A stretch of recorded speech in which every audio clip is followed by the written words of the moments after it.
En cette grande préparation pour l'alignement planétaire, il ne s'agit pas seulement d'observer un événement extérieur. Il s'agit aussi de regarder en soi ce qui empêche l'être d'avancer, de s'élever et de progresser spirituellement. Parmi ces obstacles intérieurs, la tentation occupe une place profonde. Elle n'est pas un simple désir passager, elle devient une force installée dans le cerveau, une faiblesse subtile qui trouble le discernement, détourne l'être de sa vraie direction et l'éloigne peu à peu de sa lumière. La tentation agit comme une soif qui ne s'apaise jamais vraiment. Plus elle est nourrie, plus elle réclame. Elle promet le plaisir, la satisfaction, l'accomplissement immédiat. Mais au fond, elle laisse souvent l'être plus vide qu'avant. Celui qui vit sous son emprise peut aller très loin pour assouvir son désir. Dans ces instants, ce n'est plus la conscience qui guide la vie. C'est le manque, c'est l'impulsion, c'est le désir qui dicte les actions. Et lorsque le désir prend le pouvoir, l'être commence à perdre sa maîtrise. C'est là tout son danger. La tentation affaiblit la capacité de raisonner clairement. Dans le moment du plaisir, l'être oublie ses responsabilités, ses valeurs et parfois même sa dignité. Il agit sous la dictée de la faiblesse et non sous la lumière de la conscience. Plus cette force prend de place, plus elle freine l'éveil intérieur, elle bloque la lumière en soi, elle empêche la conscience de se déployer pleinement.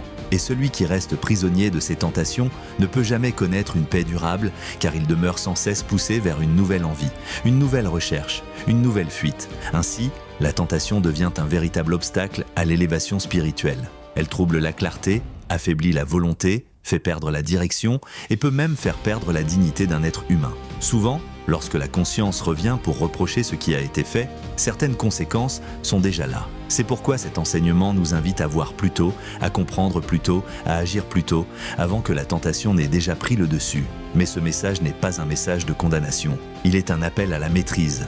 Tant qu'il y a conscience, il n'est jamais trop tard pour commencer à travailler sur soi. Il n'est jamais trop tard pour observer ses tentations, les comprendre, les affaiblir et reprendre le contrôle. Celui qui apprend à maîtriser sa tentation devient plus léger intérieurement.